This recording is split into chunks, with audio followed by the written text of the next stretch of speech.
Адамдардың көпшілігінде эритроциттердің құрамында белок болады. Оны резус оң, яғни резус положительный деп айтады.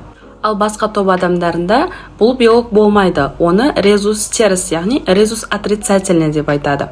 Бұл екі топтың адамдары бір-бірімен үйлеспейді, яғни несовместимы. Ал егер қосылатын болса, өлімге алып келу қаупі бар. Мысалға алатын болсақ, резус положительный ер адам мен резус отрицательный әйел адам қосылған жағдайда олардан резус положительный бала туылады. Баланың эритроциті резус положительный болғандықтан әйел адамның иммунитеті ұрыққа әсер ете бастайды, яғни иммунитеті қосылып, оны басқа нәрсе ретінде таниды. Көбінесе бұл жағдай асқынуымен немесе ұрықтың өлуімен аяқталуы мүмкін. Бірінші жүктілік кезінде бала сау туылуы да мүмкін, себебі ананың иммунитеті оған ұрыққа әсер етіп үлгермейді.